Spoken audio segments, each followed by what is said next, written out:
Hi, this is developer Eric Bowden. In this video, you're going to watch me code a basic CRUD style application. I'm going to be using Angular ASP.NET Core. From ASP.NET Core, I'm going to use the WebAPI, Entity Framework, and I'm going to use SQL Server Database as my backend.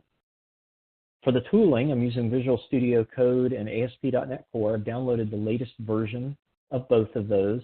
I'm using the latest SPA project templates. The reason that I'm doing that is because the latest version of the SPA project templates includes support for the Angular CLI, and there's some pretty neat advantages for the Angular CLI as I'll demonstrate in this video. At a high level, the steps included will be configuring my Entity Framework tools. I'll be provisioning a database using a code-first approach with Entity Framework. My middle tier operations, CRUD support, will be coded using the Web API, and I will be coding the front end using Angular. I'll have a service and a reactive form. If you stick with me, you're going to be here for about an hour and a half. This is a live coding video, so you'll see me coding typos, errors, and all. With that, let's dive in. I'm going to start off by opening a command prompt. From that command prompt, I'm going to navigate to my dev folder and create a folder for my new sample application. I'm going to execute .NET new Angular, and that will provision a new application for me using the Angular project template. Once that completes, my first step is I'm going to get my Entity Framework tooling going. If I just type .NET space EF, you'll notice that there is no tooling available for Entity Framework. So to get going with that, I'm going to choose .NET add package, and I'm going to add a package for the Microsoft Entity Framework Core .design. And then I'm going to open Visual Studio Code. And when I do that, one of the first things Visual Studio Code is going to do is recognize that some project dependencies, recommended project dependencies, do not exist, and ask me if I would like to add those, and I'll say yes. And then I'll go ahead and select restore, and we'll let it restore those. Next, I'm going to open up the project file because I'm going to need to add in a reference for the Entity Framework tooling. So let's just go down to the first .NET CLI tool reference entry that we see, and we're going to make a copy of it and add our own. And this is going to be Microsoft.Entity Framework Core tools.net. And the version there is going to be 2.0.0. And let's be sure to close that tag. Now let's return back. We're going to return back to our command line and choose .NET space restore. Once that completes, now let's try .NET space EF. And the EF command is recognized now because we have our Entity Framework tooling operational. Next is we're going to start building out our Entity Framework code-first assets. So I'm going to start by creating a folder called model, and within that model folder, I'm going to create a class for contact. For my CRUD style application, I'm going to create an application that lets you manage a list of contacts. So once I have that class in place, I'm going to add my namespace, sample1.model, and let's add a class for our contact. And we're going to add our first property is going to be our identity, or ID rather, and then let's add in first name, last name, and we'll add a property for our phone number. Sometimes I type pretty fast without errors, and sometimes I don't.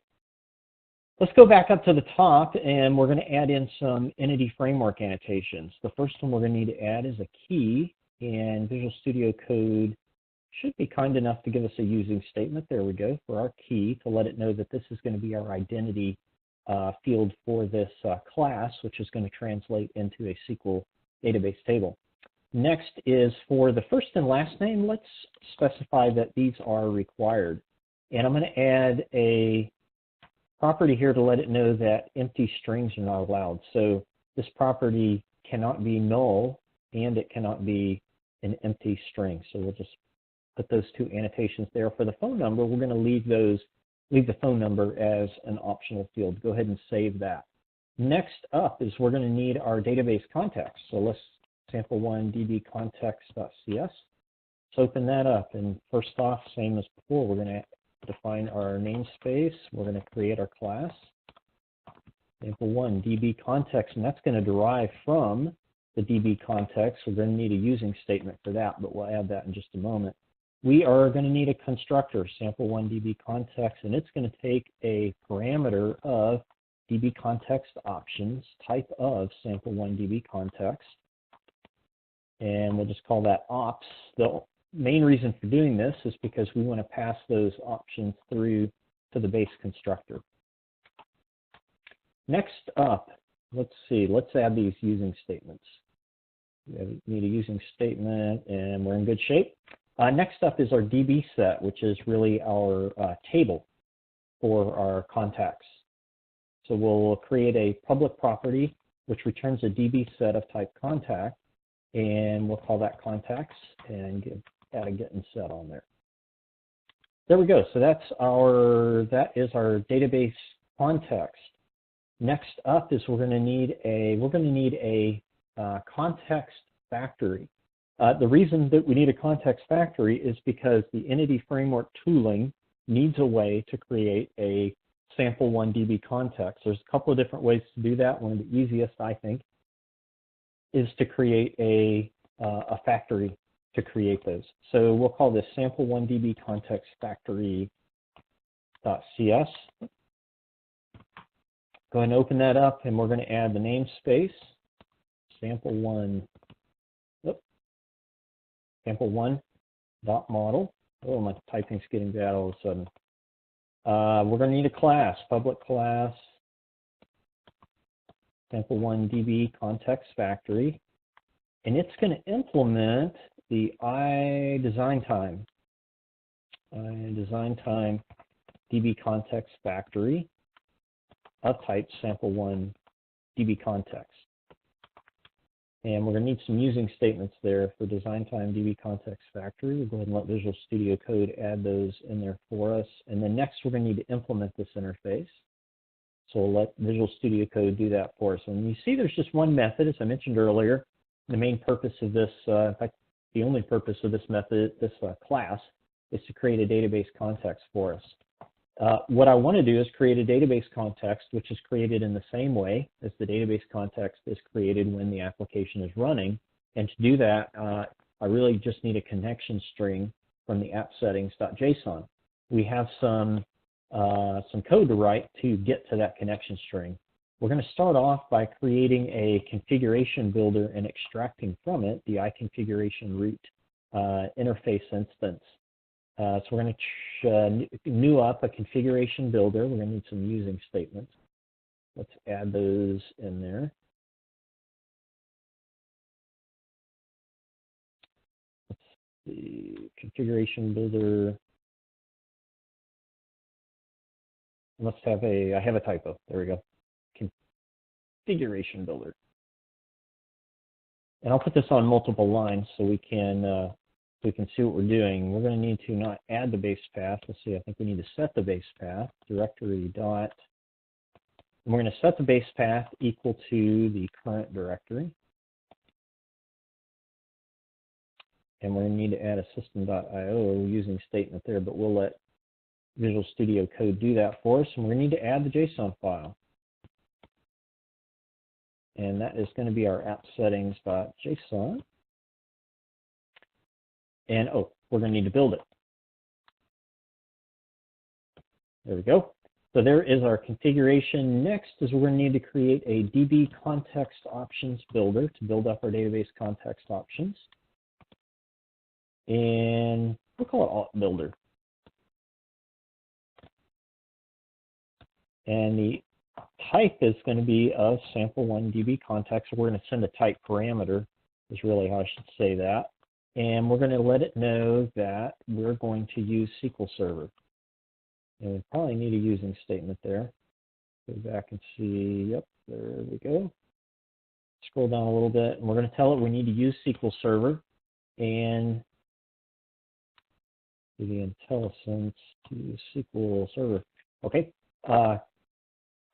And we're just going to need to send the connection string. So we're going to do config.get connection string. And I haven't added my connection string yet, but I'm going to, and we'll call it sample1 when I do add it.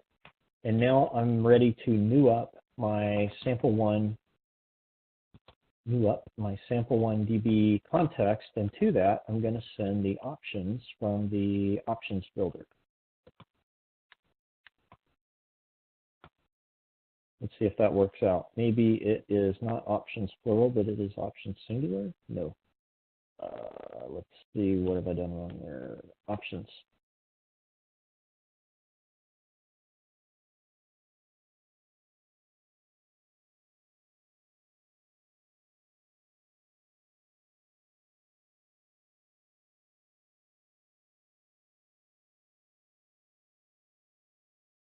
Oh, let's this opt builder, let's change that. Instead of being specifying a specific type, we'll just change it to a var, and that way it will be of the type that we're newing up there.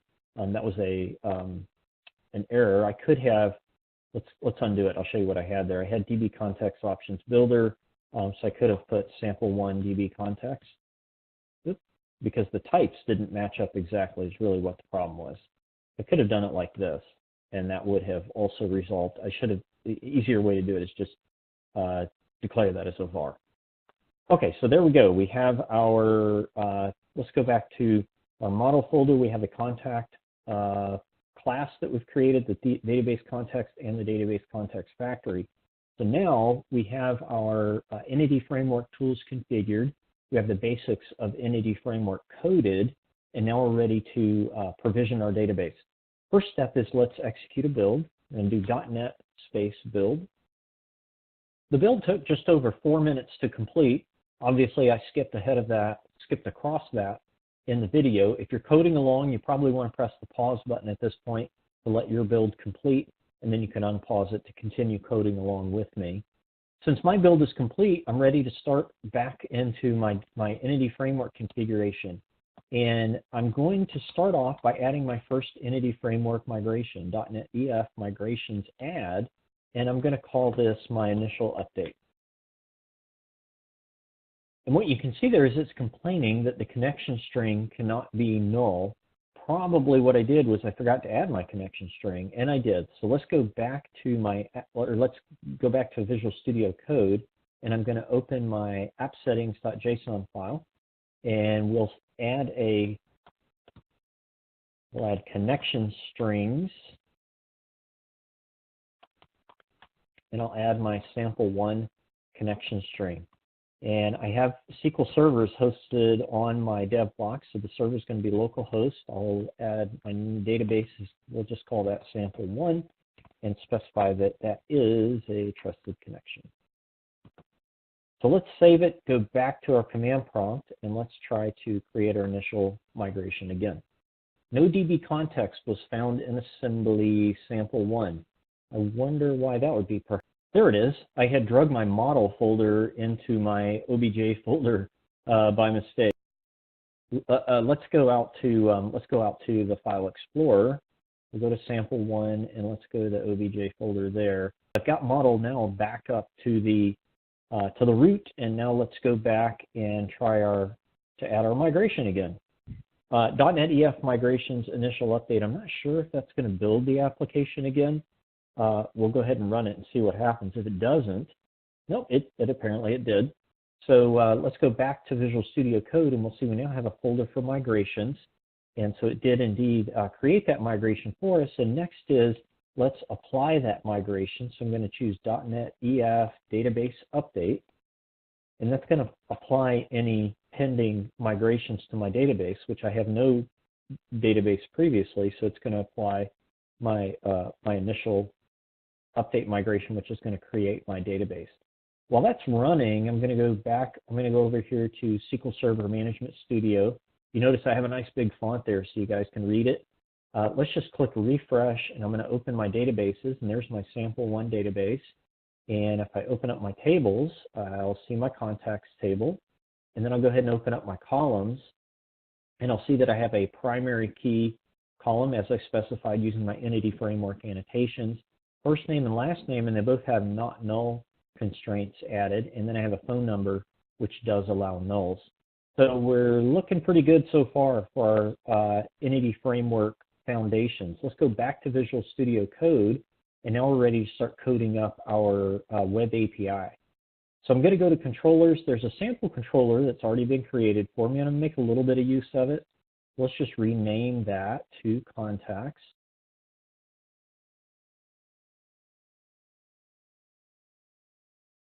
We'll call that our contacts controller. Go into our source file, and we'll rename it contacts controller there also. Good bit of code here that was added. We're just going to delete that. We're not going to end up with much of the code that was added initially. And I'm going to change this one get action that is included to return an IEnumerable of type contact, and we'll call it list because this is going to list all of our contacts.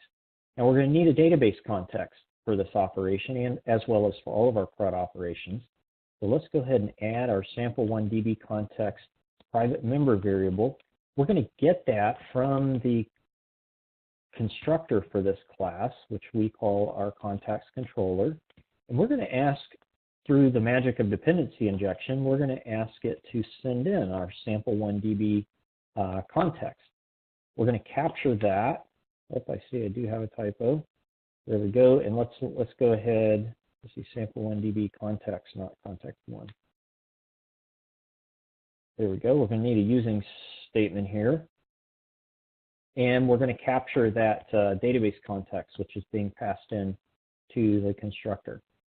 So back down to our list method, we're just going to return back the list of contacts. Okay.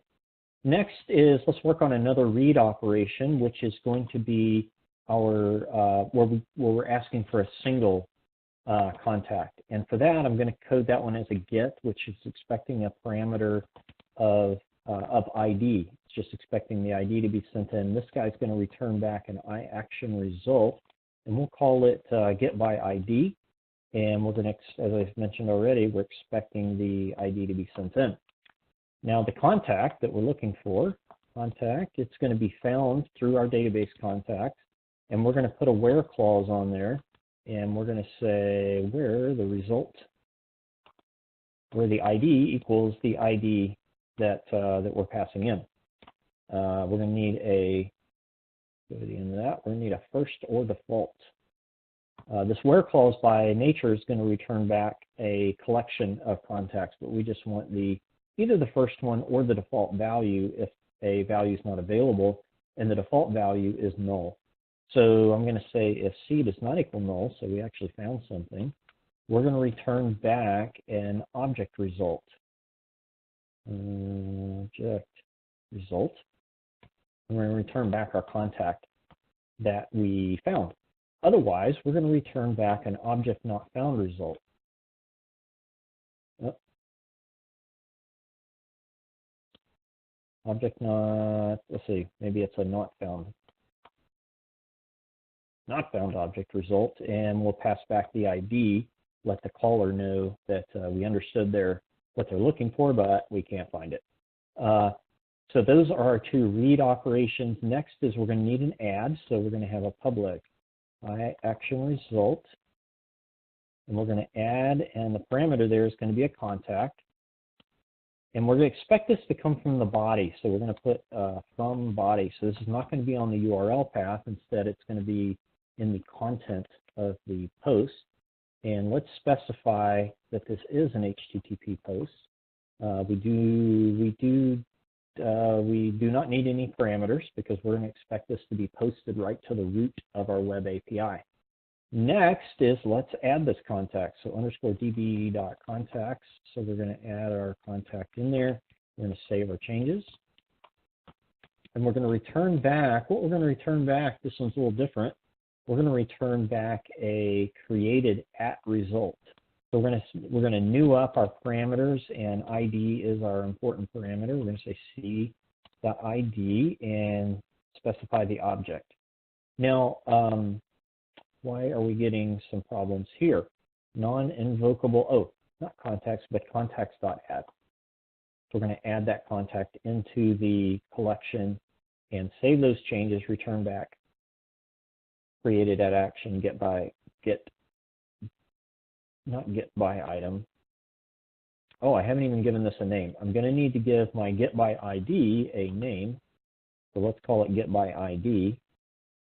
And I put that in the wrong place. That needs to go on the attribute. There we go. So now we'll put it on our HTTP get, post attribute, and then that same name is what we're going to need to specify in our created at action. There we go. So there's our add. Next is our is an update. So I want to do my update as a put, and I'm going to be expecting in an ID parameter. So the user, the caller, knows the ID, and they're going to put the update to that URL path, and it's going to return back an iAction result, same as the other, and it is also going to expect the contact to come from the body. But I'm also going to require the caller to specify the ID as a separate parameter, and we will. So we're going to need to find the contact that they want to update, and I'm going to come up here and just kind of grab some of this from our get by ID method. I'm going to use just a little bit of it, save myself a little bit of typing.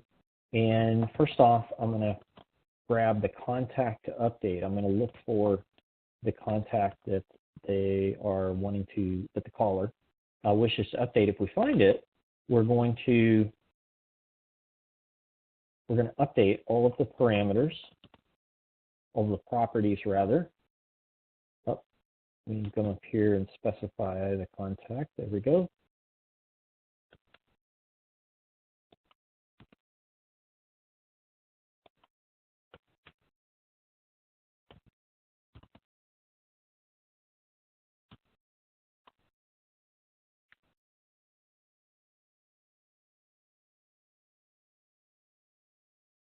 We're going to execute an update, _db.save changes. And then we're going to return back, let's return back the same, a created at action result, same as we did for the others, for the add. And we're going to call the name, of course, is get by add ID, and we're going to need to new up the parameters, which is the ID, and pass back the object itself. So there we go, moving along through our CRUD operations. Same as before, if you can't find this object, then we would want to return back a not found object result. And then last is we're on to the delete, the CRUD, the D in CRUD. Let's just copy this whole put that we have. And I'm going to come up here and change this not to, as a put, but as a delete. And I don't want to, I'm not going to need the contact itself. I'm just asking for the ID. Let's change this to a delete. And contact, not to update, but to delete. And same as the others, if I can't find the contact that the caller is interested in deleting, then I'm going to return back a not found object result. However, on success, I'm going to return back a no content result. I'm returning back essentially nothing in this case. I'm going to need to new that up is the issue. Let's new up a no content result. And in terms of how do we actually delete it, so we have to get the object first, and then we need to delete it. There are some means, for those who are familiar with Entity Framework, there are some ways to accomplish a delete in one call. I'm taking the more mainstream approach here, grab that record and then delete it. So there we go. There are our basic CRUD operations coded up as WebAPI methods. Let's go ahead and close that and go back to Object Explorer. Next, I'm going to need to go into startup.cs, and I'm going to need to tell MVC something about my database context. So I'm going to go to Configure Services, and I'm going to say services.addDBContext and tell it the type of context that I'm going to send in. And we probably need a using statement there.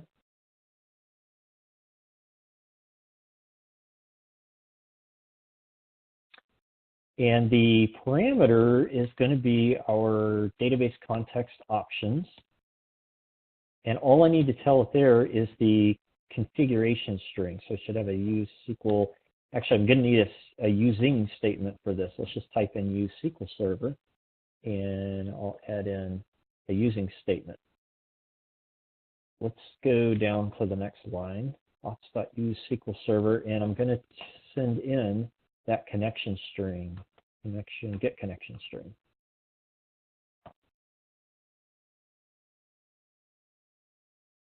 Okay, now one more thing we're going to want to do is, by default, in this version of ASP.NET Core, my methods are going to be my objects, my JSON formatted objects are going to be returned in camel case. Let me show you. If I go back to my model folder and I open up my contact list, you'll see that I've used Pascal case for all these property names. That's what I prefer to do in C#. Now, as this is configured at the moment, these objects are going to be returned when they're formatted as a JSON string. They're going to be formatted in camel case. That inconsistency will cause me some problems in the Angular side of things. You can proceed forward in that manner, and one approach might be that in the Angular world you specify all of your matching model classes or interfaces is what I'll create with camel case. The problem is that ASP.NET Core will return back any validation errors. It'll still return them back as Pascal case. So what I'm going to do is there are a couple of different ways to solve this, but the way that I'm going to solve it is I'm going to let MVC know that to use the standard default serializer instead of the camel case serializer. So to do that, I'm going to choose add MVC.addJSON options, and we'll go ahead and capture our options object, and it is serializer settings, and it is a contract resolver, and we're going to new up a Newtonsoft JSON. Let's see, I've kind of worked my way through this. Serialization default contract resolver. So by default, it actually uses the camel case property names contract resolver. That is the one that it's going to use by default, or possibly it's the camel case naming strategy. It's one of these two. But I want to use the default because, funny enough, the default one is not used by default. Let's go ahead and let's see. So I've got that specified. Just for grins, I'm going to leave that commented out for just a moment. Oops, we're going to need MVC, but I'm going to leave my my method there, my call commented out. Let's see. Oh, I need a semicolon. There we go. Okay, so we're going to save that. Let's choose debug, and then start debugging. Let's go ahead and fire that up. Now, while that's firing up, I'm going to go into SQL Server Management Studio. I'm going to go ahead and add a sample row. To do that, I'm going to right-click on the table and choose Edit Top 100 Rows. Just helps me out so I don't have to be writing SQL right now. And you can see that there are our columns. And I'm just going to name this one Eric Bowden. And just put some numbers in there, press Enter. And now I have a sample row to be working with. Next, I'm going to open up Postman. Postman is a great tool for testing your web API methods. I need the URL path, which I can see that the debugger is starting on localhost :5000. So I'm going to go back to my browser. I'm going to grab that. I'm going to paste that into Postman. And I know my path is going to be API/contact/list. And I'm going to choose send. And what this will do is execute my API and return back all of the contacts in my list. Of course, in a production application, you're going to be looking for support for paging and whatnot. In this case, I'm just returning back all of my contacts. And you'll see that the way that these are returned back is in camel case. So that's exactly what I did not want it to do. So let's go back to Visual Studio Code. We'll stop the debugger. And I'm going to put that add JSON options back in, which I just coded. We'll save that, and now let's restart debugging. Go back to Postman, and let's resend our command. Maybe that's been enough time for the web server to restart. And now you see those are returned in Pascal case, so that's what I'm after. All right, so next up is we're ready to we're going to test our CRUD operations. And I'm going to start with the C in CRUD by creating. Here I am in Postman. I'm going to go to the body. I'm going to choose raw. And I'm going to need to specify the content type. And that is application/JSON. And let's just create a JSON formatted object here. And I'm going to say first name is, we'll call it Eric space Matthews. So my first and my middle name. And we'll specify last name is Bowden, and then we'll specify a phone number. And just some random characters there. We'll go ahead and choose send. And what we're expecting there is for it to return back the one object that was just created. And we can see indeed there is Eric space Matthew. And it was returned back, by the way, with ID 2. Let's use that to execute our get for a single item. So contact/2, we're going to put the ID on the end, execute that get, and of course we receive that. Now let's try a put. We're going to want to update our entry. Let's update the phone number. And I'll just change it to all 5s, just so we can, something that's sort of memorable there. And there's a put. I'm going to put it to contact/the ID. Let's click send. And indeed, we do get back the result. And so now let's go back and execute a get on that. So I'm going to do contacts. Well, we'll just leave it contact/2. Then we execute a get and click send. And again, we get back our phone number with the new phone number that I added. Let's see. So we've done create, we've done read, we've done update. Last is delete. So let's execute a delete, contact/2. We'll press send, and we get back a 204, no content, as we expected. And let's go ahead and do a delete on contacts1 also. And now let's go back to a get and do contact/list. And let's verify that the array is empty, and it is. So we've tested all of our CRUD operations. So our web API should be in good shape when we're ready to move on to Angular. So first off, let's close all of these open files. I'm going to go back to the File Explorer. And if I go up to the top of File Explorer, you'll see there's a folder for Client App. This is where the Angular front end has been created. If I go Client App, Source, App, here are all the source files that I'm mostly going to be working with as I'm building my Angular application. And one of the things that this template does by default that I don't really care for is it creates all of the components in the top level folder. So to resolve that, I'm going to create a new folder, and I'm going to call it component. And I'm going to drag all of these components into that counter, fetch data, home, and nav menu. I'm going to need to go into my app module, and I'm going to need to fix up those paths. There we go, nav menu component. So I'm going to do /component. Let's just fix those up. I'm not actually going to be using all of those components, but I want to just fix this up so I don't have any compiler errors. So with that complete, we're ready to start working on our service. So I'm going to go back to the command prompt. I'm going to navigate to my client app folder and go to my source folder, which is beneath that. And then my, I think, is it app I want to go to? Let's see. Yep, and then you can see there's a subfolder for component. I'm going to make a new subfolder for services. and we'll call it service, singular service. Jump into that folder, and I'm going to use the Angular CLI to generate a service for me, and I'm going to call it contact. And the Angular CLI is going to add the word service to the end of whatever I type in there, so it's going to actually be called contact service. So the Angular CLI has generated that for me. I'm going to go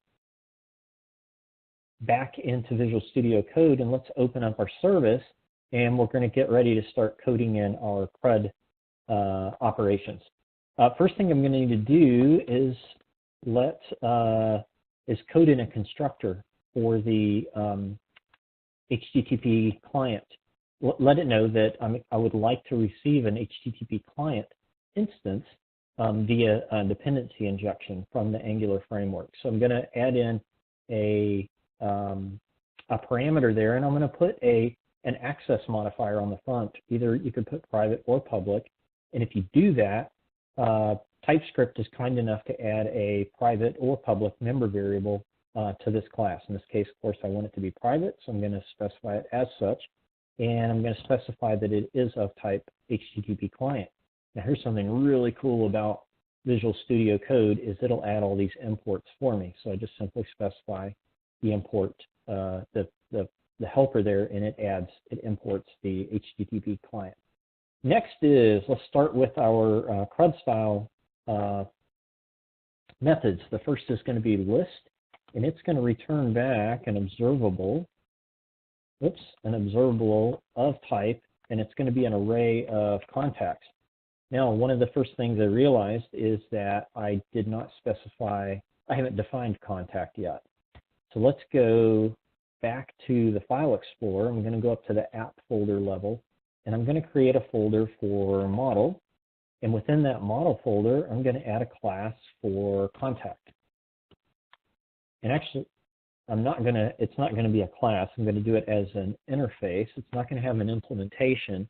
I'm just looking to define what it is that I am sending and receiving with respect to the web API. So within this method, I'm going to export an interface, and we'll call it contact. And it's going to have the same properties. And oh, there we go. It's going to have to be Pascal case. First name, last name, and phone number. Okay, that should look familiar to you. We've seen this a few times. I coded this in C#, and we also saw this in Postman when I was testing the application. Let's go back to our contact service, and now IntelliSense or the Visual Studio Code Tools is going to import this contact object for me. And it's also asking if I want to import an observable. So we'll go ahead and import the observable. I'm kind of pausing there because I don't remember having to do that before, but we'll go ahead and leave it because I can't see it causing any harm, and perhaps I did have to do it before, I just didn't remember. So from that, we're going to return back our call. So we're going to choose HTTP client.get and let it know that we're expecting a return type of an array of contacts, and we're going to let it know the path. So /API/contacts/list. And there we go. So there is our list, and then let's do our get by ID, and we're expecting an ID parameter to be sent in. And it's also going to return back, this one's going to return back an observable, but it's just a single contact. So this one is this.http client.get, and a single contact, not an array. And it's going to be, we're going to be passing the ID on the URL path. I don't need API, I just need API. And I'm missing a close arrow there. And we are getting some complaints. Let's see, this.http client.get. Oh, I have an extra period. There we go. Okay, so there is the two operations for our reads. Next is, let's go ahead and do create. So I called that add in the past. So let's go and call that add. And it's going to will ask for a parameter of type contact, and that's going to return back an observable. And it's going to return back a single contact. So for this one, I'm going to say HTTP client dot, that was a post, and I'm going to be expecting a type of contact, slash API, slash API, slash contacts, slash, so it's just posting it right to the root, and it's going to be posting the contact. Next is going to be update.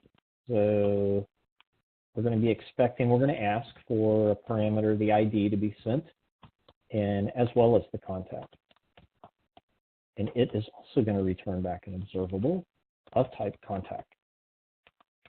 And return this .http client. And this one, it was my put.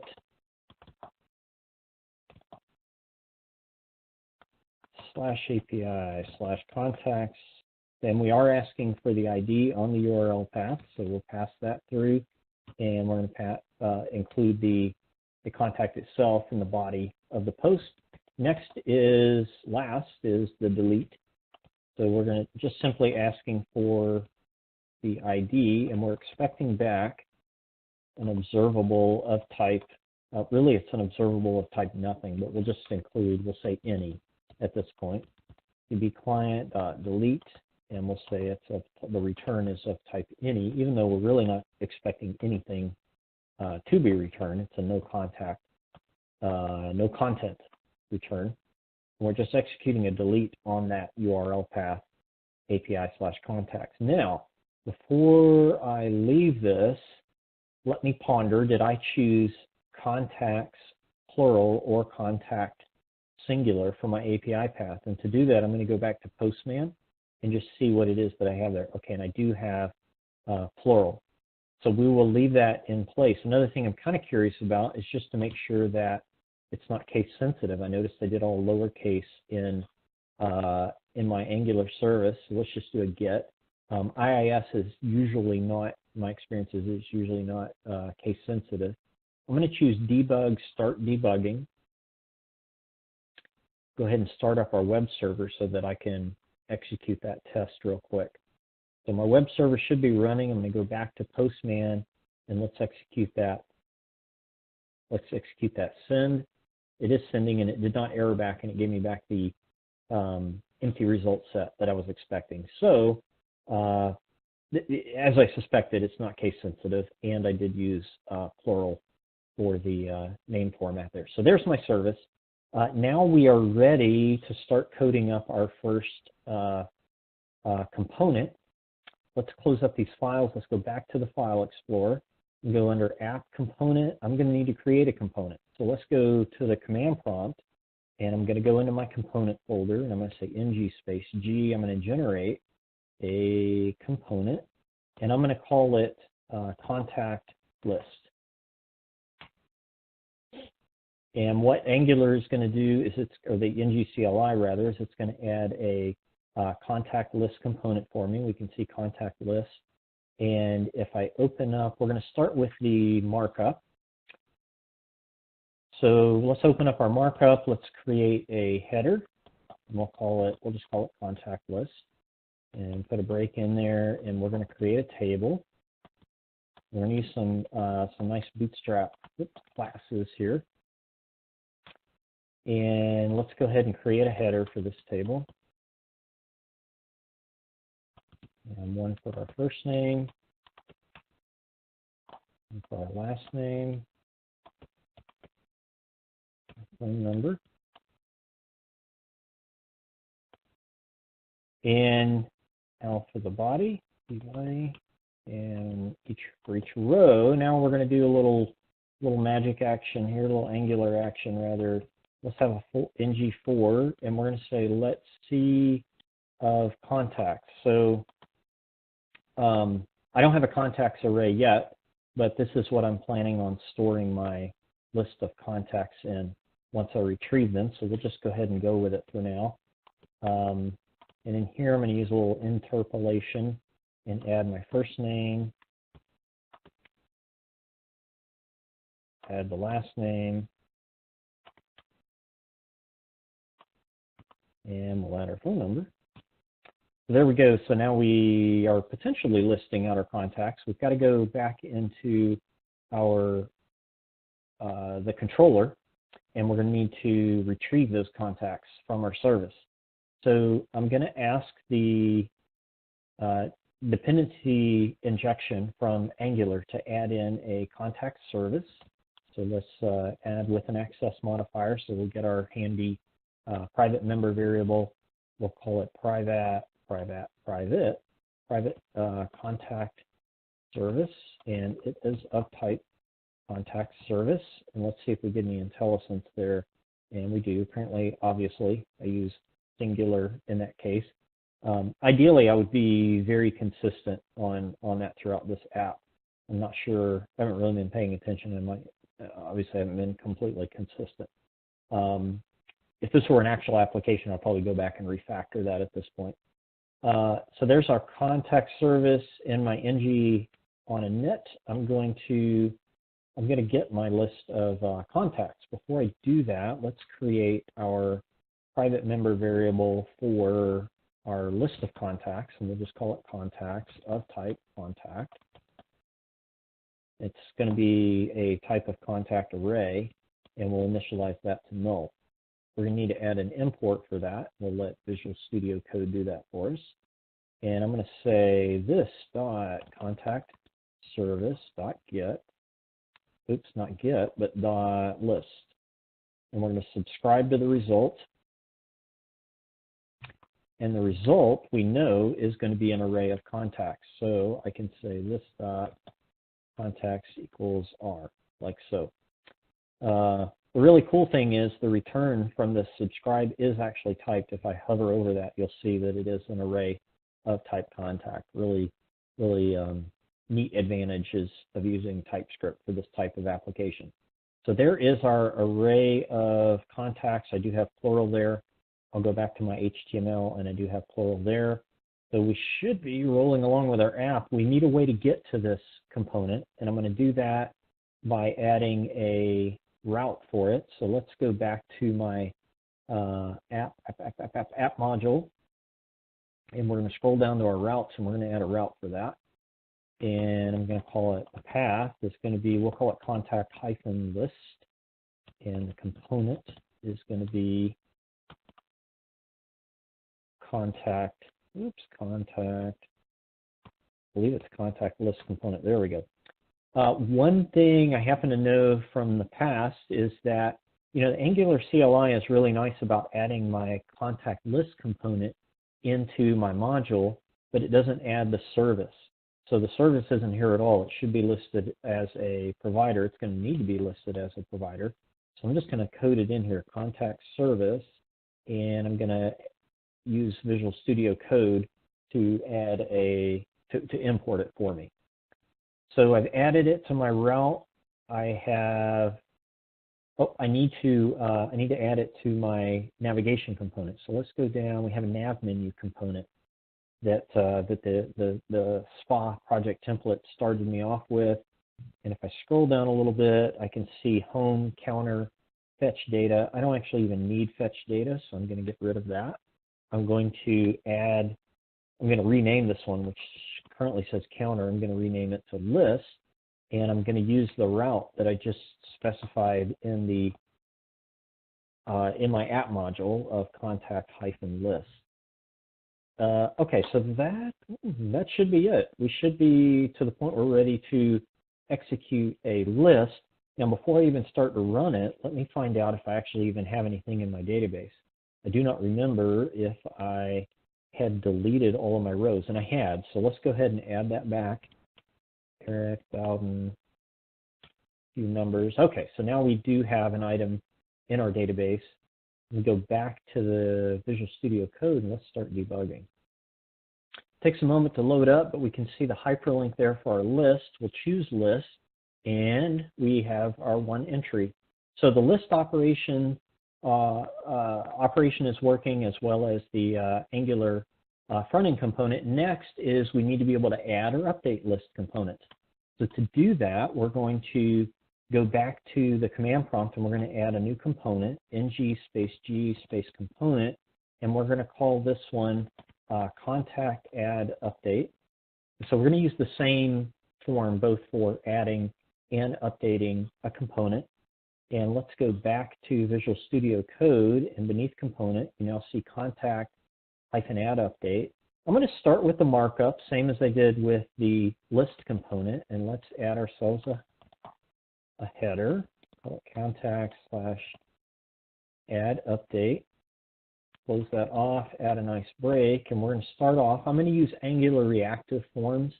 Angular reactive forms are, one big advantage is that they are easier to unit test, to mock up a test for these. So that's one reason why I prefer to use reactive forms.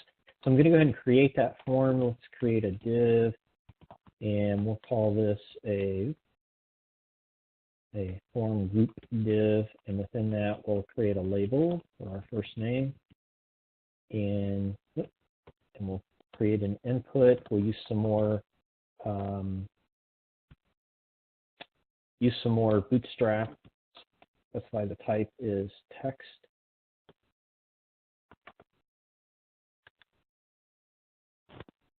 That's our first name. Let's go ahead and add one for the last name as well as the phone number.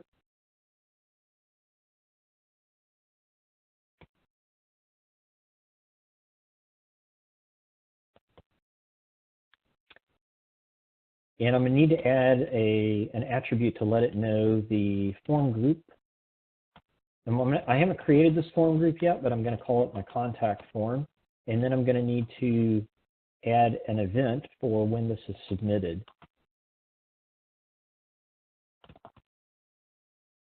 And we're going to submit the value of the form. Oh, got to misspelled that, so it's going to be ng submit. We have form group.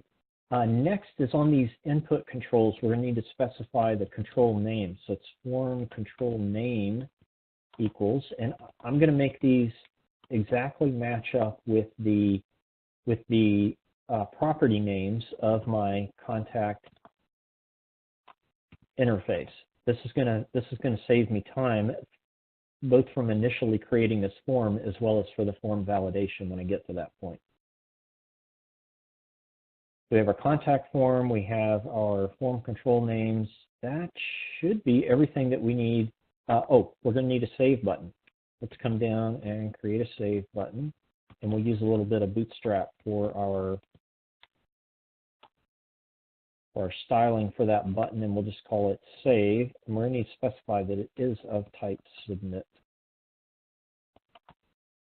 Okay, so there's our form. Let's go back to the controller. And in the controller, in our ng on init, one of the things that we're going to want to do is figure out, is this an add or an update? And to do that, I'm going to create a private member variable for the ID. Let's not call it ID, let's call it contact ID. And I'm going to leave that initialized as nothing. And in the ng on init, I'm going to need some classes to be and services to be injected. I'm going to need the router. Actually, I'm going to need the activated route, and that is of type activated route. And Visual Studio Code is going to import that for me. Let's go multiple lines here so we can see everything. I am going to need the router. So we'll just call that router. Let Visual Studio Code import that for me. And I'm also going to need the contact service.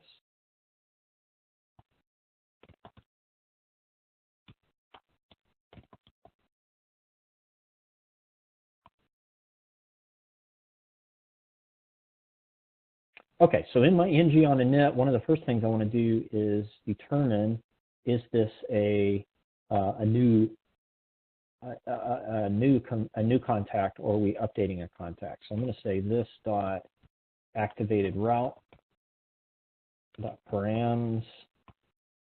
Let's see what's going on here.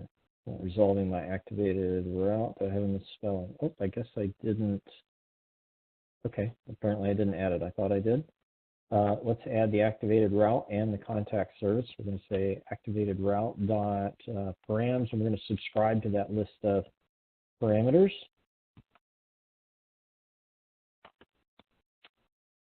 And from that, I want to get the contact ID, and it's going to come from that list of parameters, which is the name of it is ID. And I'm going to say if I have a contact ID, then I'm going to want to grab the corresponding contact. Otherwise, I will not. Before I get too much further, let's create the form. Let's see, what did I call it? A contact form. Where I'm being inconsistent with my camel case versus Pascal case. Don't like that about how I'm doing it, but I'm just going to continue for now. We'll just initialize that to null. It doesn't really matter. I'm going to need to import the form group. And before I even begin considering if this is a new or existing contact, I'm going to go ahead and create my contact form. And I'm going to go ahead and define the controls on that form. And again, here's where I'm being consistent, continuing to be consistent with my name, my property names for that contact record. The first name is going to be a new form control, and I'm probably going to need an import for that. And then the second there, let's say last name, that's also going to be a new form control. And my phone number is also going to be a form control.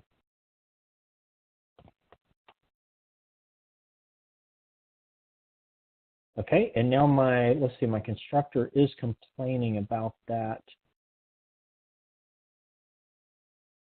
Cannot find name, contact form. Oh, did I not import that? Oh, not contact form.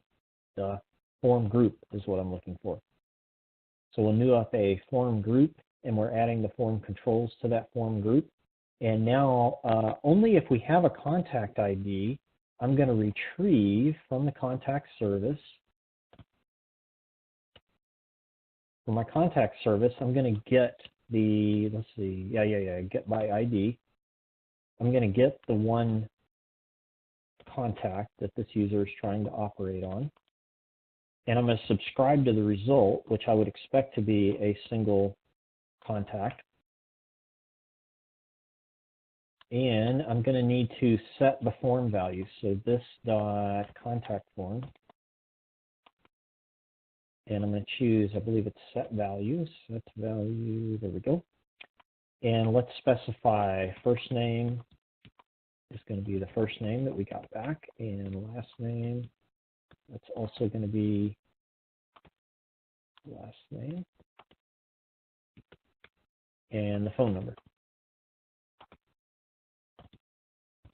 And I can see I left off an open parentheses. There we go. So now we are going to set the value of our form so that users can edit those values. Next is let's go down. We're going to code up our save method. And it's going to accept in the form value from the form.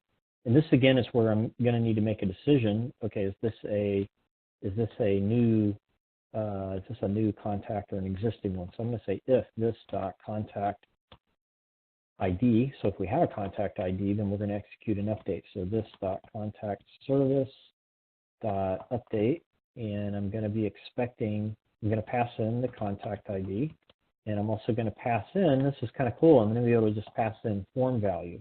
And the reason I'm able to do that is, for one thing, I've been so consistent with matching up the property names, both on the form and in the service, with what is being sent and retrieved from the web API. So I can actually send the whole form directly to the service. Otherwise, if this is not an update, I'm going to say this dot contact service dot. I'm going to be adding it. And I'm just going to send the form value right to it. Now, one thing I need to do is what happens when I get a result back. And one interesting thing I've observed is that with observables, things which return observables, they don't actually get executed unless someone is subscribing to that result. So my experience is that if I were to call this update without subscribing to the result, the call would never be made. There is probably, I'm sure there's a way around that. I haven't, just haven't taken the time yet to look for it. So it just so happens that I do need to subscribe to the result in this case. So I'm going to go ahead and execute my subscribe call there. And with that, I don't really care actually about the result, but what I want to do is I want to redirect. So I'm going to say this.router.navigate, and I'm going to navigate back to my list. And I'm going to say contact-list was my route. So I'm going to go back to the list of contacts after I'm finished saving my changes. So with this, with the add case, I'm going to do the same thing. And you saw me, I just copied and pasted some of my code there, make it a little bit easier on myself. And we'll go ahead and navigate back to the contact list. So there we go. All right, so that may very well be, kind of coding fast there, but that may very well be our add update form. I'll run it in a moment. We'll see what kind of errors we have. Now I can't actually add or update anything yet. So to do that, I'm going to need to go back to my list component. Let's go back into Angular. I'm going to go down to my contact list, and there's my contact list component. I'm going to need to add a hyperlink here. I'll add it at the bottom, and I'm going to add it as a router link.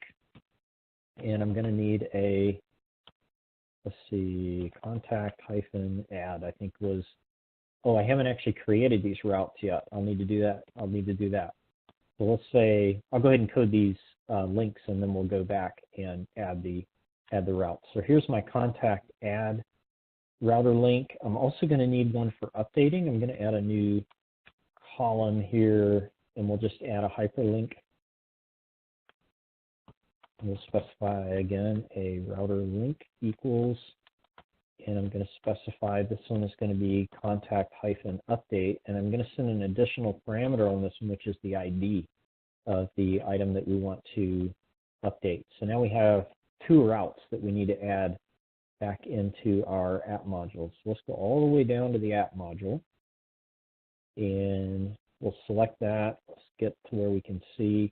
That is not where I wanted to go. I went to the app component. I meant to go to the app module. There we go. We go all the way back down to our routes, and I'm going to need to add two of them.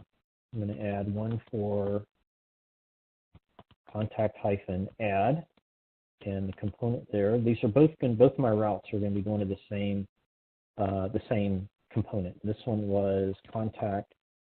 I think it's cat add update. Let's see if there we go. IntelliSense will give it to us. And the next one is going to be contact-update. And this one I'm going to be expecting an ID parameter to come along with it. And component. And we're also going to use our add update component. Let IntelliSense help us out a little bit there. Okay, well, save those changes. Let's go back to our browser and see what we're getting.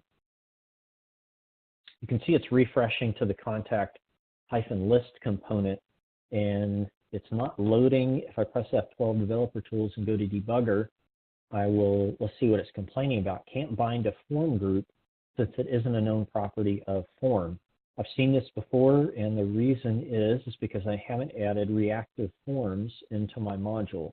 I need to go down to my imports and add, beneath the forms module, I'll add reactive forms module. I'll go ahead and add that in, and then we'll let Visual Studio Code add that as an import above. We'll save that, and the browser will go ahead and refresh, and let's see if that error goes away. And it does, and we have our add, both our add and our update link. Let's try update first, see what we get. Awesome, we chose update, and we have Eric and Bowden. I don't have my phone number.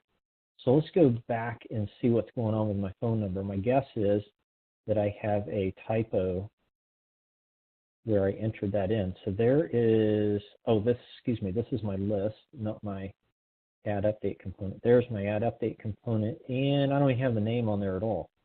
So we're going to have form control name equals phone number. Let's save that. And let's go back and see if we don't have all three. Excellent, we have all three. And so now let's change this phone number. Let's change it to all threes. And we'll choose save, and let's see what happens. Excellent, my phone number did get updated to all threes. Just out of curiosity, let's go back to SQL Server Management Studio. Let's right click and choose edit top rows. And did that not refresh? Looks like it didn't refresh. Let's close out of that. And we'll choose edit top 200 rows again, expand out that phone number column, and we can see that we're getting all threes. So we've tested that result. Let's come back. Now let's do add. So if I choose add, I would expect the form to be empty, and let's put Jim Bob in here and give him the phone number. We'll choose save, and indeed Jim Bob has now been added, and we'll choose update, and we'll just change the last 4 digits of his phone number to 4 sevens and choose save. So now we have an add. So we have almost everything going. We have the crud. We don't have the delete yet. So let's go back, and we need to add a delete. And to do that, we're going to go back to Visual Studio Code. Let's close up some of these 4 source files. Go back to our Source Explorer, and I'm going to add this into the list component. And I'm going to go, there's my list component. And let's get back to the source, and I'm going to add a delete method here. And this is going to take it's going to take the ID, the ID of the item that we want to delete, or the contact that we want to delete. And I'm going to say this contact service delete and pass in that ID, and then we're going to subscribe to the result, same as before, put an arrow function in there. Now, what do we want to do if the delete is successful?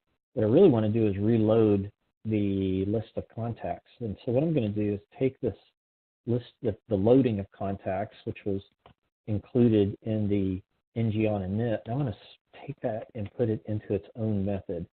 So I'm going to call it not load contacts singular, but load contacts. And I'm going to call that from my ng on init. And then I'm going to do the same thing in the success method for my delete call. So if the delete is successful, then I'm just simply going to reload contacts. I'm not going to navigate anywhere. I'm just going to reload those contacts. Now, by the way, I'm sure you've noticed, all of this coding is being very optimistic. I'm not including the error conditions. If I were to include error conditions, it would be the second parameter of these subscribe calls. So probably coming up on an hour or possibly over an hour, so I'm not going to include that. Really, just to kind of give you a teaser, if I did have time, what I would do and what is returned back in the error case is MVC will actually give you validation errors for each property if there are any validation errors, and then you can match up those property validation errors with the properties on your reactive form. It's pretty neat the way that you can do that, and it saves you some time. But we'll leave it in the optimistic scenario for now.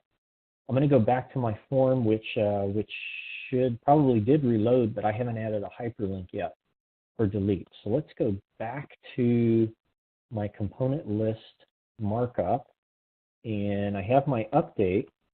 But now I'm going to add a delete link. So let's put a little non-breaking space in here, and a pipe, and another non-breaking space. And I'm going to add a hyperlink, and we'll add it as I'm going to add this one as a click event handler. And it's going to call my delete method with the ID of this contact. And we'll go ahead and close that off, and we'll just say delete. So save that.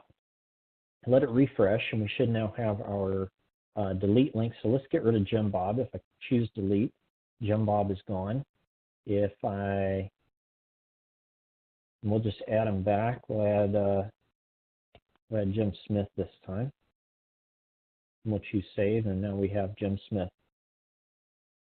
So that's the basics of a CRUD application built very quickly using the Angular SPA template available from ASP.NET. Hope you got a lot out of this, and we'll see you next time.